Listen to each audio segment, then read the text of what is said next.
ਕਦੇ ਤਾਂ ਭਲਿਆ ਵਤਨੀ ਪਰਤ ਤੇ ਪਾ ਘਰ ਆਪਣੇ ਵੱਲ ਫੇਰਾ। ਆਪਣੇ ਘਰ ਦੀਆਂ ਛੱਡ ਕੇ ਜੂਹਾਂ ਕਾਤੋਂ ਦੇਸ਼ ਦੁਰਾਡੇ ਲਾਇਆ ਡੇਰਾ। ਅਮਨ ਨੂਰ ਦੇ ਨਗਰੋਂ ਦੂਰ ਦਸੀਂਦਾ ਜਨਮ ਜਾਤ ਦਾ ਖਾਕੀ ਘੇਰਾ। ਖੋਜ ਤੂੰ ਕਿੱਥੋਂ ਦਾ ਵਾਸੀ ਏ ਹੈ ਤੇਰਾ ਵਤਨ ਕਮਲਿਆ ਕਿਹੜਾ। ਮੁੱਦਤਾਂ ਹੋ ਗਈਆਂ ਵਿਛੜੇ ਨੂੰ ਤੈਨੂੰ ਪਿਤਾ ਉਡੀਕੇ ਤੇਰਾ, ਤੈਨੂੰ ਪਿਤਾ ਉਡੀਕੇ ਤੇਰਾ। ਤੂੰ ਸੱਤ ਅਖੰਡ ਜੋਤ ਚੈਨਲ ਤੇ ਪ੍ਰੋਗਰਾਮ ਸੁਗੜ ਵਿਚਾਰ ਦੇਖ ਰਹੇ ਸਾਰੇ ਹੀ ਸਰੋਤਿਆਂ ਨੂੰ ਸਤਿ ਸ਼੍ਰੀ ਅਕਾਲ। ਅੱਜ ਦੇ ਇਸ ਸੁਗੜ ਵਿਚਾਰ ਪ੍ਰੋਗਰਾਮ ਵਿੱਚ ਮੇਰੇ ਬੋਲਣ ਦਾ ਪਹਿਲੂ ਹੈ ਬਾਪ ਉਡੀਕਦਾ। ਕਿਸੇ ਡੂੰਘੀ ਗਹਿਰੀ ਗੱਲ ਨੂੰ ਸਰਲ ਭਾਸ਼ਾ ਵਿੱਚ ਬਿਆਨ ਕਰਨ ਦਾ ਮਾਧਿਅਮ ਹੁੰਦੀ ਹੈ ਕਹਾਣੀ, ਕਿਉਂਕਿ ਇਸ ਵਿੱਚ ਪਾਤਰਾਂ ਦੀ ਸਹਾਇਤਾ ਨਾਲ ਉਲੀਕੇ ਵਿਵਰਣ ਨੂੰ ਇਨਸਾਨ ਆਸਾਨੀ ਨਾਲ ਸਮਝ ਲੈਂਦਾ ਹੈ ਤੇ ਉਸ ਨੂੰ ਆਪਣੇ ਤੇ ਢਾਲ ਕੇ ਆਪੇ ਨੂੰ ਉਸ ਗੱਲ ਨਾਲ, ਉਸ ਚੀਜ਼ ਨਾਲ ਜੁੜਿਆ ਹੋਇਆ ਮਹਿਸੂਸ ਕਰਦਾ ਹੈ। ਅੱਜ ਅਸੀਂ ਆਪਣੇ ਸੁਗੜ ਵਿਚਾਰ ਵਿੱਚ ਜਿਸ ਕਹਾਣੀ ਦਾ ਜ਼ਿਕਰ ਕਰਨ ਲੱਗੇ ਹਾਂ, ਇਹ ਕਹਾਣੀ ਸਾਡੀ ਸਭ ਦੀ ਹੈ ਤੇ ਇਸ ਕਹਾਣੀ ਨੂੰ ਅਹਿਸਾਸਾਂ ਨਾਲ ਅਸੀਂ ਸਭ ਨੇ ਜਿਉਣਾ ਹੈ। ਸੋ ਸ਼ੁਰੂ ਕਰਦੇ ਹਾਂ ਅੱਜ ਦੀ ਕਹਾਣੀ। ਇੱਕ ਬਹੁਤ ਅਮੀਰ ਵਿਅਕਤੀ ਸੀ। ਉਸ ਦੇ 2 ਪੁੱਤਰ ਸਨ। ਉਹ ਆਪਣੇ ਦੋਨਾਂ ਹੀ ਪੁੱਤਰਾਂ ਨੂੰ ਬੇਹੱਦ ਪਿਆਰ ਕਰਦਾ ਸੀ, ਪਰ ਦੋਨਾਂ ਪੁੱਤਰਾਂ ਵਿੱਚੋਂ ਵੱਡਾ ਪੁੱਤਰ ਆਪਣੇ ਬਾਪ ਦੇ ਕਹੇ ਨੂੰ ਸਿਰ ਮੱਥੇ ਪ੍ਰਵਾਨ ਕਰ ਉਸ ਦੇ ਅਨੁਸਾਰ ਚੱਲਦਾ ਸੀ, ਜਦ ਕਿ ਛੋਟਾ ਪੁੱਤਰ ਬਾਪ ਦੇ ਕਹੇ ਦੇ ਵਿਪਰੀਤ ਜਾਂ ਆਪਣੀ ਮਨਮਰਜ਼ੀ ਕਰਦਾ ਸੀ ਤੇ ਆਪਣੀ ਮਨਮਰਜ਼ੀ ਨਾਲ ਆਪਣੀ ਜ਼ਿੰਦਗੀ ਜਿਉਂਦਾ ਸੀ। ਵਕਤ ਲੰਘਦਿਆਂ ਇੱਕ ਦਿਨ ਛੋਟੇ ਪੁੱਤਰ ਨੇ ਆਪਣੇ ਬਾਪ ਨੂੰ ਆ ਕੇ ਕਿਹਾ ਕਿ ਪਿਤਾ ਜੀ, ਮੈਨੂੰ ਜਾਇਦਾਦ ਵਿੱਚੋਂ ਮੇਰਾ ਹਿੱਸਾ ਦਿਓ। ਪੁੱਤ ਦੀ ਇਹ ਗੱਲ ਸੁਣ ਪਿਤਾ ਨੂੰ ਬਹੁਤ ਦੁੱਖ ਹੋਇਆ, ਪਰ ਫਿਰ ਵੀ ਪਿਤਾ ਨੇ ਜਾਇਦਾਦ ਦੋਨਾਂ ਪੁੱਤਰਾਂ ਵਿੱਚ ਵੰਡ ਦਿੱਤੀ। ਛੋਟੇ ਪੁੱਤਰ ਨੇ ਆਪਣਾ ਹਿੱਸਾ ਲਿਆ ਤੇ ਲੈ ਕੇ ਦੂਰ ਕਿਸੇ ਹੋਰ ਦੇਸ਼ ਵਿੱਚ ਜਾ ਕੇ ਆਪਣੇ ਦੋਸਤਾਂ ਮਿੱਤਰਾਂ ਸੰਗ ਵਸ ਗਿਆ। ਦੋਸਤਾਂ ਮਿੱਤਰਾਂ ਨਾਲ ਰਹਿੰਦਿਆਂ, ਆਪਣੀਆਂ ਮਨ ਆਈਆਂ ਕਰਦਿਆਂ, ਆਪਣੀਆਂ ਬੁਰੀਆਂ ਆਦਤਾਂ ਦੇ ਚੱਲਦਿਆਂ ਉਸਨੇ ਆਪਣਾ ਸਾਰਾ ਪੈਸਾ ਬਰਬਾਦ ਕਰ ਲਿਆ।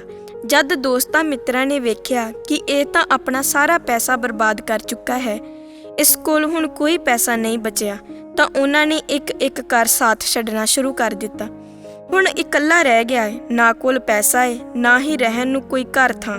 ਹੁਣ ਸਿਰ ਦੀ ਛੱਤ ਲੱਭਣ ਲਈ ਤੇ ਪੇਟ ਭਰਨ ਲਈ ਥਾਂ ਭਟਕਦਾ ਫਿਰ ਰਿਹਾ ਏ, ਪਰ ਕਿਤੋਂ ਕੋਈ ਥਾਂ, ਕੋਈ ਆਸਰਾ ਨਹੀਂ ਮਿਲਦਾ। ਅਖੀਰ ਥੱਕ ਹਾਰ ਜਦੋਜਹਿਦ ਕਰ ਇੱਕ ਥਾਂ ਨੌਕਰੀ ਮਿਲੀ ਏ ਤੇ ਨੌਕਰੀ ਮਿਲੀ ਏ ਪਸ਼ੂਆਂ ਨੂੰ ਚਰਾਉਣ ਦੀ। ਹੁਣ ਪਸ਼ੂਆਂ ਨਾਲ ਪਸ਼ੂਆਂ ਦੇ ਵਾੜੇ ਵਿੱਚ ਰਹਿੰਦਾ ਏ। ਉੱਥੇ ਕੋਈ ਥੋੜਾ ਬਹੁਤ ਖਾਣ ਪੀਣ ਨੂੰ ਮਿਲ ਜਾਂਦਾ ਏ। ਉੱਥੇ ਖਾ ਪੀ ਕੇ ਗੁਜ਼ਾਰਾ ਕਰਦਾ ਏ। ਆਪਣੇ ਮੌਜੂਦਾ ਹਾਲ ਦੇਖ ਦੁਖੀ ਹੁੰਦਾ ਹੈ, ਕਿਉਂਕਿ ਅਮੀਰ ਬਾਪ ਦੀ ਔਲਾਦ ਏ, ਕਦੀ ਇਸ ਤਰ੍ਹਾਂ ਦੇ ਹਾਲਾਤ ਦਾ ਸਾਹਮਣਾ ਨਹੀਂ ਕੀਤਾ ਸੀ ਤੇ ਫਿਰ ਅੱਜ ਜਦ ਅਜਿਹੇ ਹਾਲਾਤਾਂ ਦਾ ਸਾਹਮਣਾ ਕਰਨਾ ਪੈ ਰਿਹਾ ਏ ਤਾਂ ਜ਼ਾਹਿਰ ਜਿਹੀ ਗੱਲ ਹੈ ਦੁਖੀ ਤਾਂ ਹੋਵੇਗਾ। ਹੁਣ ਦੁੱਖਾਂ ਦੇ ਮਾਰੇ ਦਾ ਧਿਆਨ ਜਾਂਦਾ ਏ ਆਪਣੇ ਪਿਤਾ ਵੱਲ ਤੇ ਚੇਤੇ ਆਉਂਦਾ ਏ ਆਪਣੇ ਪਿਤਾ ਦੇ ਘਰ ਦਾ ਕਿ ਮੇਰੇ ਬਾਪ ਘਰ ਮੇਰੇ ਰਹਿਣ ਲਈ ਸੋਹਣੀ ਥਾਂ ਸੀ, ਖਾਣ ਪੀਣ ਲਈ ਖੁੱਲ੍ਹੇ ਭੋਜਨ ਪਦਾਰਥ ਸੀ। ਇੱਥੇ ਤਾਂ ਮੈਨੂੰ ਢਿੱਡ ਭਰ ਕੇ ਖਾਣ ਨੂੰ ਵੀ ਨਹੀਂ ਮਿਲਦਾ। ਇੱਥੇ ਤਾਂ ਮੈਨੂੰ ਭੋਜਨ ਲਈ, ਆਸਰੇ ਲਈ ਕਦੀ ਕਿਸੇ ਅੱਗੇ ਤੇ ਕਦੀ ਕਿਸੇ ਅੱਗੇ ਹੱਥ ਅੱਡਣਾ ਪੈ ਰਿਹਾ ਏ।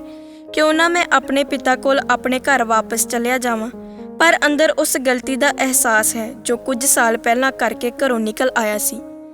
ਲੰਮੀ ਕਸ਼ਮਕਸ਼ ਪਿੱਛੋਂ ਘਰ ਪਰਤਣ ਦਾ ਫੈਸਲਾ ਲਿਆ ਏ ਤੇ ਚੱਲ ਪਿਆ ਏ ਘਰ ਵੱਲ ਨੂੰ। ਇੱਧਰ ਪਿਤਾ ਵੀ ਹਮੇਸ਼ਾ ਆਪਣੇ ਪੁੱਤਰ ਬਾਰੇ ਸੋਚਦਾ ਸੀ, ਉਡੀਕਦਾ ਸੀ ਕਿ ਕਦ ਮੇਰਾ ਪੁੱਤਰ ਘਰ ਵਾਪਸ ਪਰਤੇਗਾ। ਹੁਣ ਜਦ ਪੁੱਤ ਵਾਪਸ ਪਰਤਿਆ ਏ ਤਾਂ ਪਿਤਾ ਨੇ ਦੂਰੋਂ ਆਉਂਦੇ ਪੁੱਤ ਨੂੰ ਵੇਖ ਅੱਗੋਂ ਵਾਂਢੀ ਹੋ ਗੱਲ ਨਾਲ ਲਾ ਲਿਆ ਏ। ਇਹ ਵਡੱਪਨ ਸੀ ਪਿਤਾ ਦੇ ਪਿਆਰ ਦਾ, ਜਿਨੇ ਚਿਰਾਂ ਪਿੱਛੋਂ ਪਰਤੇ ਪੁੱਤ ਨੂੰ ਵੀ ਘੁੱਟ ਕੇ ਗੱਲ ਨਾਲ ਲਾ ਲਿਆ। ਜੇ ਵੇਖਿਆ ਜਾਵੇ ਤਾਂ ਇਹ ਕਹਾਣੀ ਸਾਨੂੰ ਸਭ ਨੂੰ ਦੱਸਦੀ ਹੈ, ਸਮਝਾਉਂਦੀ ਹੈ ਕਿ ਕਹਾਣੀ ਵਿਚਲੇ ਬਾਪ ਵਾਂਗ ਸਾਡਾ ਸਭ ਦਾ ਬਾਪ, ਜਿਸ ਬਾਰੇ ਗੁਰੂ ਗੁਰਬਾਣੀ ਫਰਮਾਨ ਕਰਦੀ ਹੈ, ਤੂੰ ਸਾਂਝਾ ਸਾਹਿਬ ਬਾਪ ਹਮਾਰਾ, ਉਹ ਵੀ ਨਿੱਜ ਘਰ ਬੈਠਾ ਸਾਨੂੰ ਉਡੀਕ ਰਿਹਾ ਹੈ। ਪਰ ਕਹਾਣੀ ਵਿਚਲੇ ਪੁੱਤ ਵਾਂਗ ਅਸੀਂ ਸੰਸਾਰ ਦੀ ਸੰਸਾਰੀ ਚਾਹਤਾਂ, ਤ੍ਰਿਸ਼ਨਾਵਾਂ, ਖੁਆਇਸ਼ਾਂ ਦੀ ਪੈੜੇ ਪੈ ਆਪਣੇ ਕਦਮ ਅੱਗੇ ਹੀ ਅੱਗੇ ਵਧਾ ਆਪਣੇ ਘਰ ਤੋਂ ਬੜੀ ਦੂਰ ਆ ਗਏ ਹਾਂ, ਜਿੱਥੇ ਆਏ ਦਿਨ ਭਾਂਤ ਪ੍ਰਕਾਰ ਦੇ ਸੱਜਰੇ ਬਣਦੇ ਸਾਕਾਂ ਵਿੱਚ ਉਲਝ ਕੇ, ਦੁਨੀਆ ਦੇ ਭਾਂਤ ਪ੍ਰਕਾਰੀ ਰੰਗਾਂ ਵਿੱਚ ਉਲਝ ਕੇ ਅਸੀਂ ਆਪਣੇ ਨਿੱਜ ਅਹਿਸਾਸੀ ਸਾਕ ਨੂੰ ਭੁੱਲ ਗਏ ਹਾਂ, ਨਿੱਜ ਘਰ ਨੂੰ ਭੁੱਲ ਗਏ ਹਾਂ। ਸਾਨੂੰ ਇਨਸਾਨਾਂ ਨੂੰ ਇਸ ਦੁਨੀਆ ਦੀ ਮੋਹ ਮਮਤਾ ਇੰਨੀ ਮਿੱਠੀ ਲੱਗਣ ਲੱਗ ਗਈ ਹੈ ਕਿ ਅਸੀਂ ਭੁੱਲ ਗਏ ਹਾਂ ਕਿ ਅਸੀਂ ਆਪਣੇ ਨਿੱਜ ਘਰ ਵਾਪਸ ਪਰਤਣਾ ਹੈ। ਬਾਪ ਤਾਂ ਸਾਡਾ ਸਾਨੂੰ ਬਾਹਾਂ ਪਸਾਰ ਉਡੀਕ ਰਿਹਾ ਹੈ ਕਿ ਕਦੋਂ ਮੇਰੀ ਔਲਾਦ ਵਾਪਸ ਘਰ ਆਏ। ਕਮੀ ਸਿਰਫ ਤੇ ਸਿਰਫ ਸਾਡੇ ਪਰਤਣ ਵਿੱਚ ਹੈ। ਇਹ ਕਹਾਣੀ ਸਾਨੂੰ ਬੜੇ ਹੀ ਸਰਲ ਤੇ ਸਹਿਲੇ ਤਰੀਕੇ ਨਾਲ ਪਿਤਾ ਦੇ ਪ੍ਰੇਮ ਤੋਂ ਵੀ ਵਾਕਫ ਕਰਾਉਂਦੀ ਹੈ ਕਿ ਇੱਕ ਬਾਪ ਔਲਾਦ ਲਈ ਆਪਣੇ ਘਰ ਦੇ ਤੇ ਆਪਣੇ ਦਿਲ ਦੇ ਦਰਵਾਜ਼ੇ ਸਦਾ ਖੁੱਲ੍ਹੇ ਰੱਖਦਾ ਹੈ। ਬਸ ਜ਼ਰੂਰਤ ਹੁੰਦੀ ਹੈ ਔਲਾਦ ਦੇ ਵਾਪਸ ਪਰਤਣ ਦੀ।